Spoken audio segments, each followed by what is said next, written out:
in case I don't get a chance later on, I want to wish everybody happy Thanksgiving, and certainly appreciate being in here with you guys. Just a little recap on the last game. Really, disappointed. I thought we did some really good things. First drive was too long. We did get them stopped, held them to a field goal.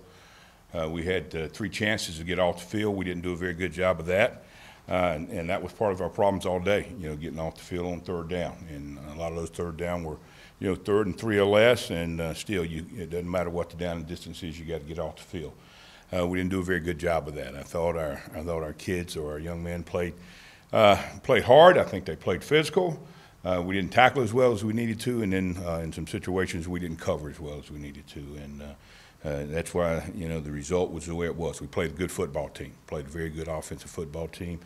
We knew probably in terms of dual threat, guys that can throw it and run it, he's as good as anybody we've played, talking to the quarterback. So, and it doesn't get any easier this week.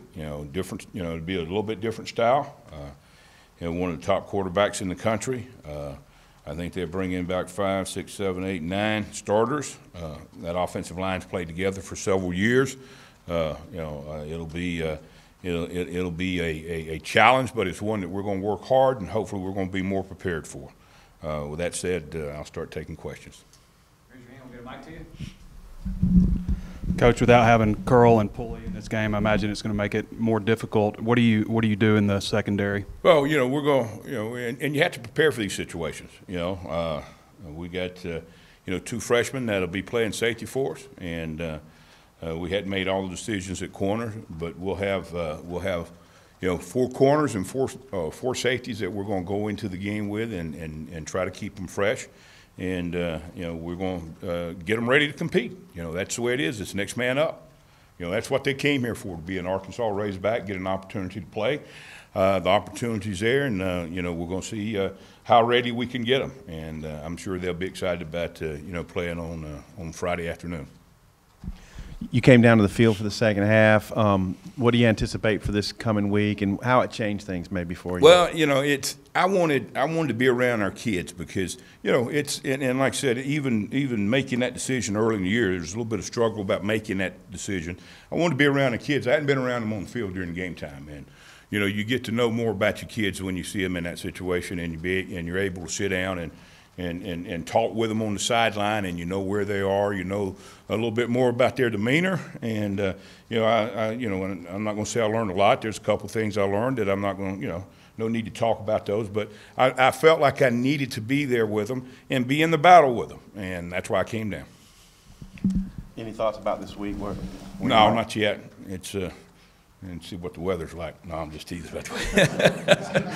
Yeah, it's going to be raining. Well, I'll probably be. No, I enjoy being around. I enjoy being around our kids when they're competing. Obviously, I mentioned this earlier in the year before we played even the first game.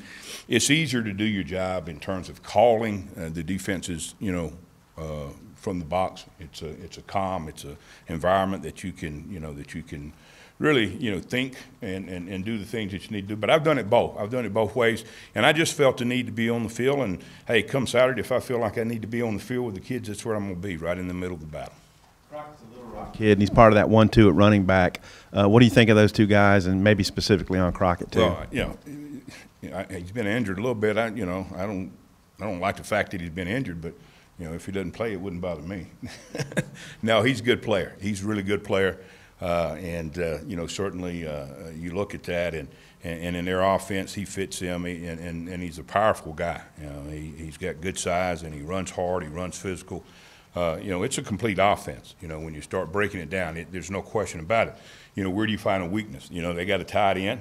We've played good tight ends, but they got a tight end that's very efficient. And he's better than that. He's a good player, and obviously he's a go-to. They got a couple receivers that can stretch the field on you.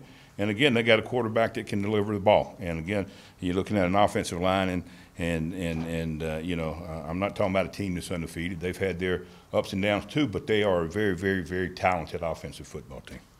Yes, Chad doesn't seem any less angry today than Saturday. I mean, just how do you feel the players and coaches have responded to to how his feelings about the Saturday's game? I think we're all disappointed in Saturday's game, you know, and certainly, you know, I'm gonna always be on the same accord with our head football coach. But you know, if you accept losing, then you're in the wrong place, you know, and you're in the wrong sport. You know, it's just something that we can't accept. And anytime we don't get our best on the field, and at times, you know, at times we were good, but it wasn't our best, and that's the bottom line. And we didn't play well enough to win, even though we played a good football team. We didn't play well enough to win. So, you know, you just can't go on and say, okay, you know, we lost, let's go get ready for the next one. It's not that easy. It's not that easy. And I'll tell you, hell, I didn't sleep. I didn't sleep any Saturday night, you know. Hey, I slept a few hours Sunday morning, but you know, it bothers you when you don't get your best. And you know, that has to do with me. It has to do with preparation. It has to do with everybody around. And if you can go home and go to sleep, something's wrong. Something's wrong. Now, I'm not suggesting you have to, you know, you have to kill yourself or anything like that, but you don't feel good. You don't feel good. And I had a high school coach that taught me a long time ago, the only cure that gets that feeling back is winning. You know, that's why you go compete, because you want to win, and you prepare, and you do your best to win. And you know, this game isn't any fun when you don't win. And you know, I tell the kids that all the time, so they're not going to hear anything they hadn't heard. If you don't win, it ain't any fun. You know, we don't go just to compete. You know, we compete to win, and that's the approach we got to take, and that's the approach our head coach takes, and he expects that every day. And I agree 100% with him.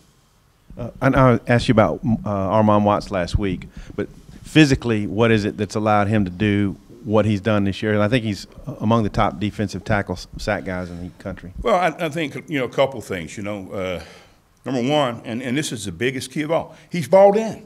He's all in. He's all in. He wants to do it the way you teach it. He wants to do it. And he doesn't have, hey, coach, what about this? That's not him.